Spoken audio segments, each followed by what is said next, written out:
एक अच्छा 10 UP board के जो बहुविकल्पीय प्रश्न और 4 नंबर के लघु प्रश्न आने हैं, उनकी चर्चा हम करेंगे।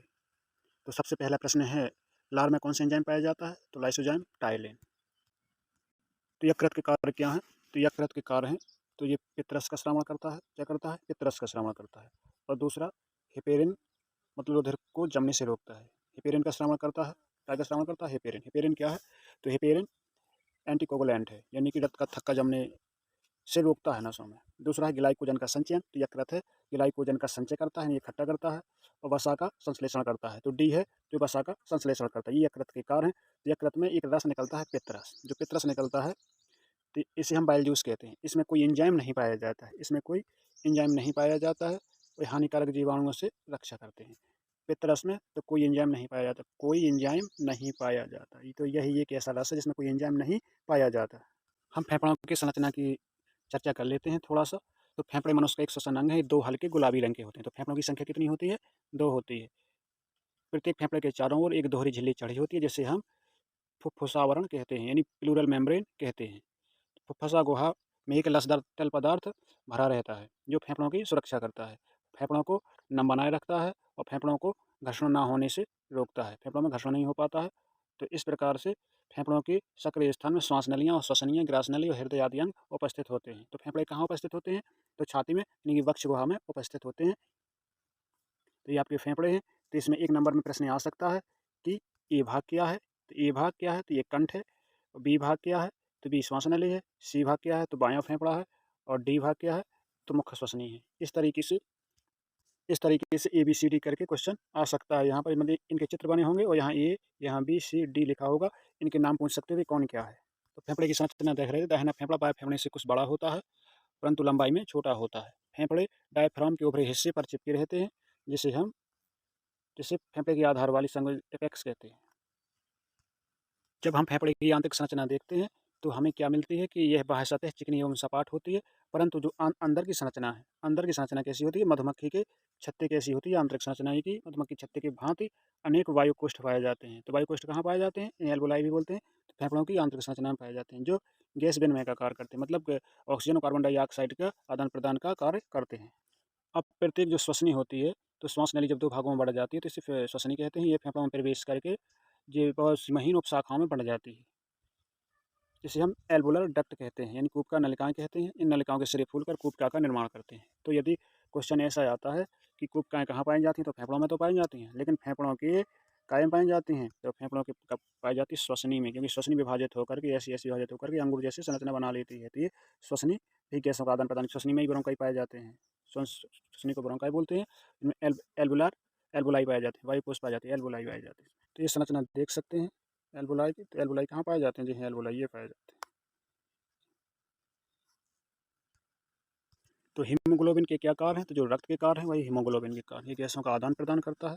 सबसे मुख्य कार्य यह है कि ऑक्सीजन को फेफड़ों से कोशिकाओं तक ले जाता है और कोशिकाओं से CO2 को फेफड़ों तक लाता है। और ये रुधिर का लाल रक्त रुधिर का जो रंग है वो लाल बनाए रखता है, इसी कारण लाल होता है रंग। तो हम रक्त के कार्य देख लेते हैं। तो रक्त का कार्य करता है, तो ऑक्सीजन का परिवहन करता है। सबसे पहले क्या करता है? ऑक्सीजन का परिवहन करता है। दूसरा कार्य पोषक पदार्थों का परिवहन करता है। तीसरा कार्य उत्सर्जी पदार्थों का परिवहन करता है। शरीर के ताप का नियंत्रण करता है। तो इस प्रकार से हमारे ये 4 कार्य हो गए, जो बहुत इंपॉर्टेंट है। धमनी शिरा में अंतर।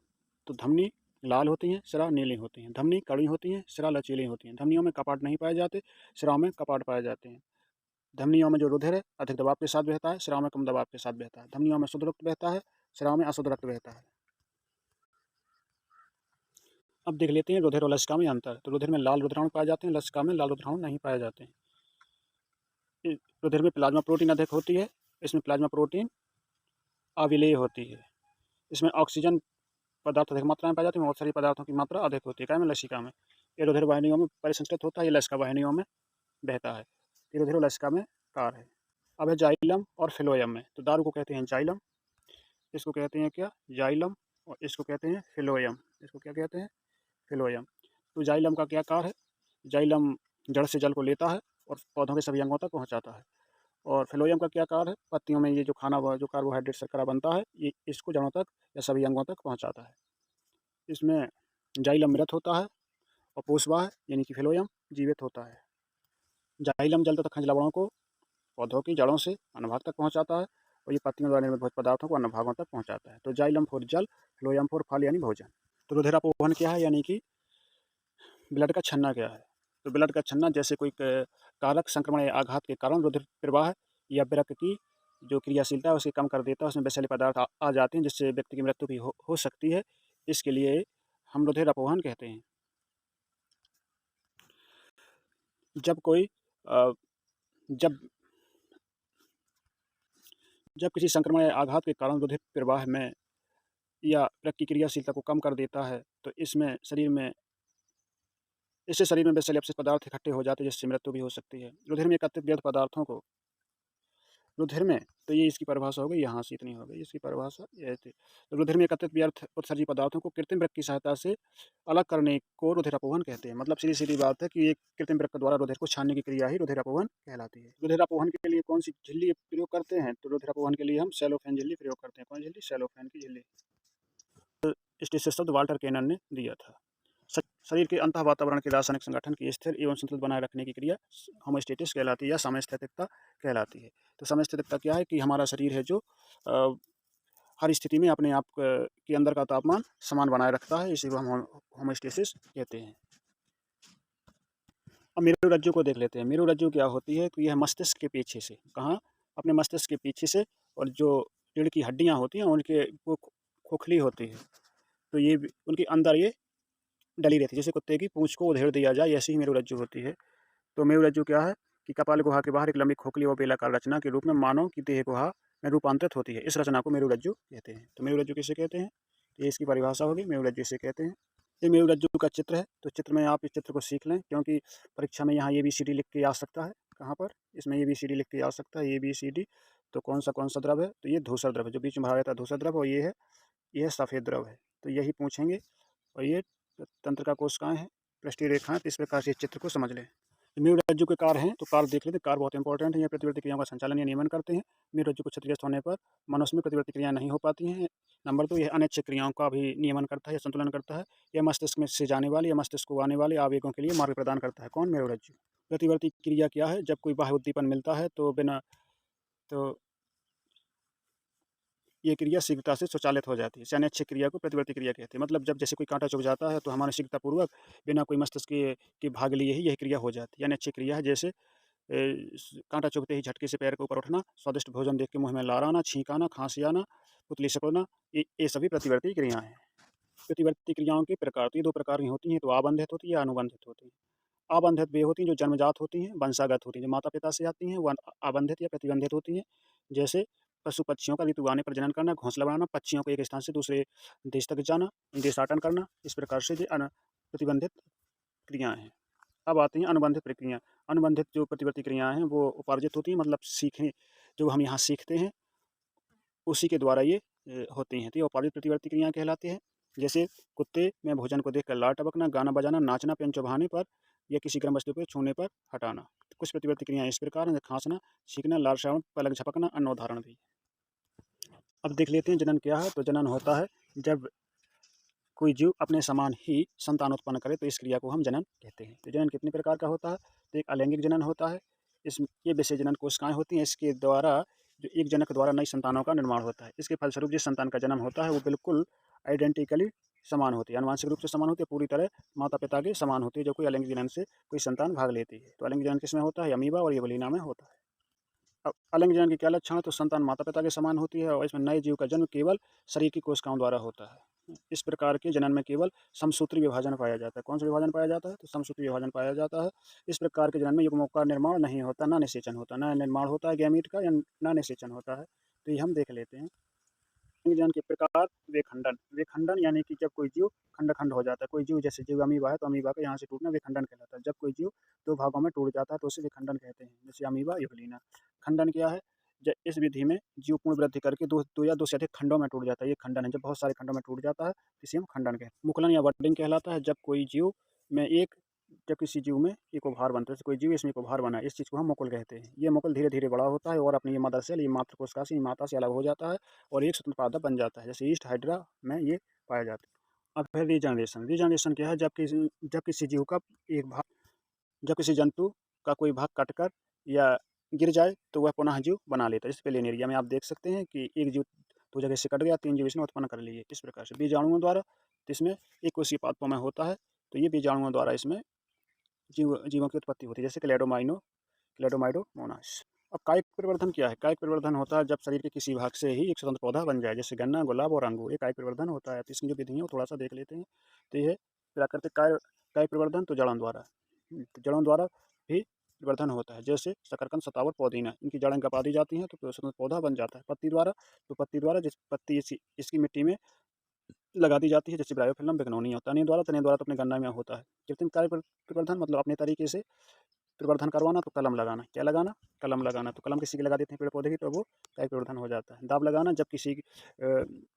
जब किसी शाखा को मिट्टी में दबा देते हैं तो कायिक परिवर्धन हो जाता है। अब देख लेते हैं पुष्प की संरचना। तो जैसे पुष्पीय पातों में जो लैंगिक जनन अंग होता है वो मुख्यतः पुष्प ही होता है। अधिकांश पादपों में पुष्प पत्तियों की 4 प्रकार से रूपात्मक रचना है।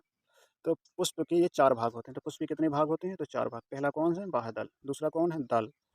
तीसरा कौन है? पुंकेसर। तीसरा कौन है? पुंकेसर। चौथा कौन है? स्त्री केसर। तो 4 भाग होते हैं पुष्प में। इसको इससे बाह्यदल, तो पुंकेसर है, इसमें से बाह्यदल और दल पुंज पुष्प के सहायक अंग है। तो इस पुष्प के सहायक अंग कौन से हैं? बाह्यदल और दल पुंज, ये सहायक अंग है। और जो स्टेमन है यानी पुंकेसर और स्त्री केसर, ये इसके आवश्यक जननांग हैं। तो आप देख सकते हैं, तो ये 4 अंग दिए गए हैं पुष्प के। तो पुष्प के स्ट्रक्चर ये है। तो पुष्प स्ट्रक्चर बनाने के लिए आ सकता है, इसमें ये भी करके भी पूछ सकता है, और 4 नंबर का प्रश्न भी आ सकता है। तो इस पुष्प को आप देख लें। तो इसमें दल कौन होते हैं? तो ये होते हैं बाह्यदल। जो हरे हरे होते हैं वो बाह्यदल, जो कलरफुल होते हैं वो दल होते हैं। क्या होते हैं? दल होते हैं। और ये स्त्री केसर है पूरा, और ये पुंकेसर, सॉरी, ये पुंकेसर है पूरा, और ये स्त्री केसर है पूरा भाग इतना। अब परागकण की संरचना। परागकण को हम क्या कहते हैं? दूसरा नाम, तो परागकण को लघु बीजाणु भी कहते हैं। वास्तविकता में यह नर गैमीटोफाइट है, नर युग्मक है। यह 2 आवरणों से ढका होता है। परागकण में ही एकमात्र साधारण विभाजन होता है, जो नलिका, तो एक जो केंद्रक होता है नलिका केंद्रक होता है इसमें, दूसरा होता है जनन केंद्रक। तो ये परागकण की संरचना देख लेते हैं। तो परागकण का जो ये भाग है, जो बाह्य भाग है, परागकण ये है। तो इसमें ABCD इसमें भी आ सकता है। तो आप देख लें कि ABCD में अंतःचोल कौन है, बाह्यचोल कौन है। तो बाह्यचोल जिसमें एक कांटे से लगे, अंतःचोल अंदर का चोल है, और ये जनन केंद्रक है। ये कौन सा केंद्रक है? जनन केंद्रक। तो इस तरीके से इसकी संरचना होती है, कांटेदार होती है, इससे ये निकलता है, इससे ये निकलता है। तो ये एंथर यानी परागकोश है। ये क्या संरचना है? तो ये परागकोश की संरचना है। तो ABCD करके इसमें भी आ सकता है, जो आप देख सकते हैं। तो यहाँ पर नहीं, तो ये परागकण है, ये अंतःभित्ति है, ये वलय है, ये टेपिटम है, और ये मध्यभित्ति है। इस तरीके से आप इसको देख। अब 1 नंबर क्वेश्चन ये बनता है कि पुष्प परागकण का सबसे कठोर भाग कौन सा है, जो कई सालों तक नष्ट नहीं होता है? तो ये है स्पोरोपोलेनिन। 1 नंबर में इसका स्पोरोपोलेनिन। तो बाह्यचोल यह अत्यंत कठोर, खुरदरा और क्यूटेनिक स्पोरोपोलिन नामक पदार्थ का बना हुआ आवरण होता है। विभिन्न पादपों के परागकण आधार पर यही आवरण भिन्न भिन्न प्रकार से अनुकूलित होता है। तो परागकण में छिद्र भी पाए जाते हैं। अंतःचोल, तो यह बाह्यचोल के भीतर जो होता है उसे अंतःचोल कहते हैं। ये मुलायम भित्ति का बना होता है, जो कि पराग नलिका के लिए उत्तरदायी होता है। ये देख सकते हैं इसमें पराग नलिका कहाँ से प्रवेश करती है। अब हम बीजांड की संरचना देख सकते हैं। तो पादपों में बीजांड कौन होता है? तो ये देख लेते हैं, बीजांड ये होता है पादपों का, बीजांड ये है। तो बीजांड में ये भी चित्र में आ सकता है। तो चित्र में कैसा है कि ये भाग कौन सा है, ये भाग कौन सा है, और ये भाग कौन सा है, ये इतनी पूछेगा और ये भाग पूछ लेगा, बस ABCD नाम से होगा। तो ये आप देख लेना क्या है। तो ये है प्रतिमुखी कोशिकाएं, और ये है का ध्रुवीय केंद्रक, और ये है अध्यावरण, मतलब माइक्रोफाइल बीजांड द्वार है, ये बीजांड द्वार है। और ये जो है हाइलस नाभिका है। क्या है? नाभिका है। तो बीजांड की संरचना, तो पादपों में बीजांडासन की पतले व छोटे बीजांड ग्रंथ पर लगा होता है। जिस पर बीजांड ग्रंथ से जुड़ता है उसे हम नाभिका कहते हैं। बीजांड के भीतर यह अधिकांश भाग न्यूसेलस का बना होता है, जिसके चारों ओर बाह्य अध्यावरण या अंतःध्यावरण पाए जाते हैं। इन परतों के मध्य एक छिद्र होता है, जिसे बीजांड द्वार कहते हैं। तो बीजांड के आधार ये भाग को चलाजा कहते हैं। तो ये भाग इसका चलाजा है। ये भाग क्या है? इसका चलाजा या नेभाग कहते हैं। तो ये भाग है चलाजा है, ये प्रतिमुखी कोशिका है, ध्रुवीय केंद्रक है, और ये तो स्वपरागण क्या है? जब एक ही पुष्प के परागकण उसी पुष्प की वर्तिकाग्र पर या उसी पादप के किसी अन्य पुष्प की वर्तिकाग्र पर गिर जाएं, तो उसे हम स्वपरागण कहते हैं। स्वपरागण के लाभ, इससे पीढ़ी की शुद्धता बनी रहती है, इसमें ज़्यादा परागकणों की आवश्यकता नहीं होती है। इसमें अन्य किसी सहायक सुगंध मधु आदि की कोई आवश्यकता नहीं होती है। अब स्वपरागण से हानियाँ, इसमें उत्पन्न बीज जो बहुत कम होते हैं और बहुत संख्या में छोटे होते हैं।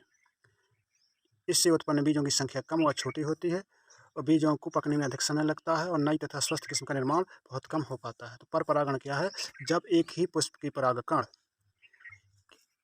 किसी दूसरे पुष्प की वर्तिकाग्र पर या किसी अन्य पौधे की पुष्प की वर्तिकाग्र पर गिर जाएं तो उसे पर परागण कहते हैं। जैसे पपीता, मक्का आदि में ये होता है वायु द्वारा, जल द्वारा। तो स्वपरागण की विधियाँ कौन सी हैं?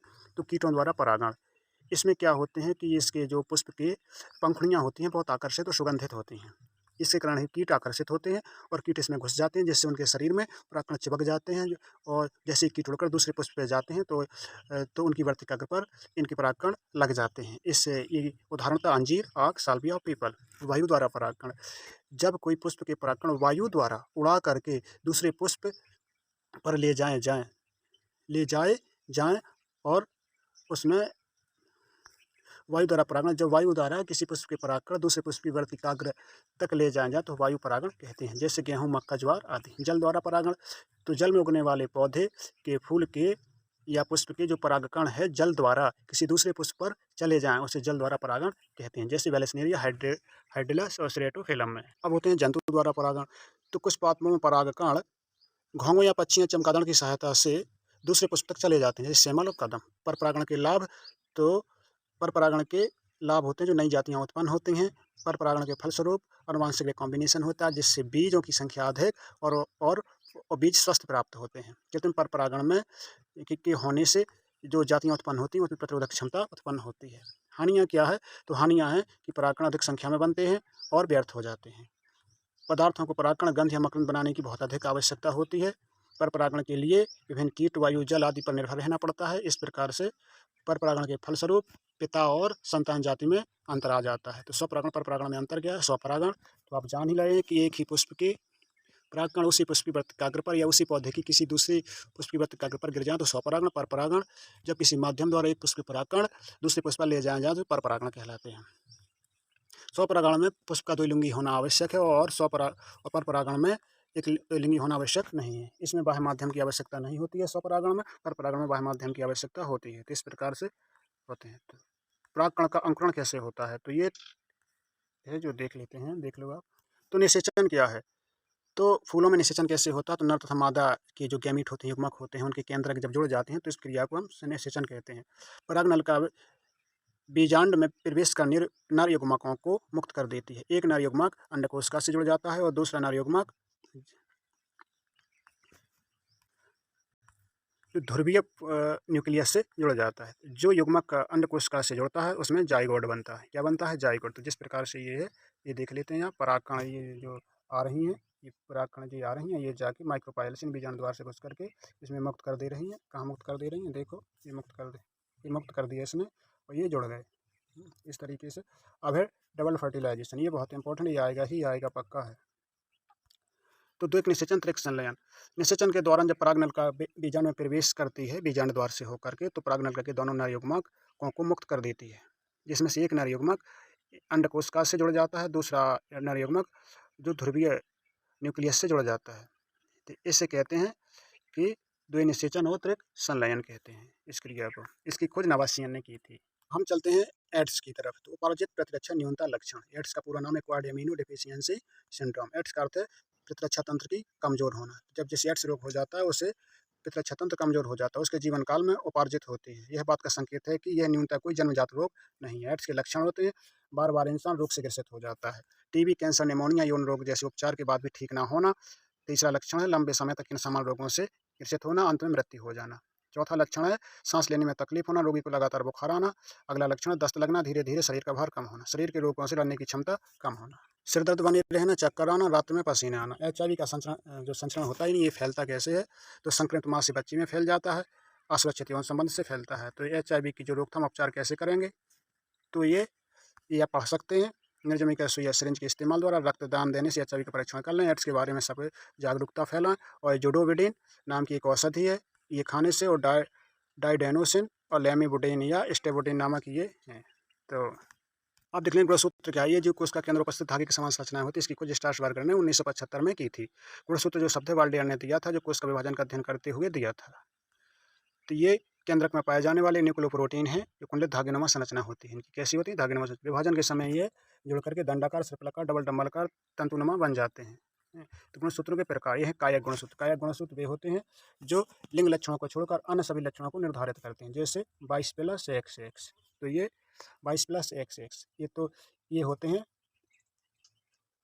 तो ये होते हैं तो 22+X और 22+X ये दो प्रकार के, यानी एक प्रकार का गुणसूत्र होता है मादा में, और 22+Y ये होता है 22+Y या 22+X ये होते हैं नर में।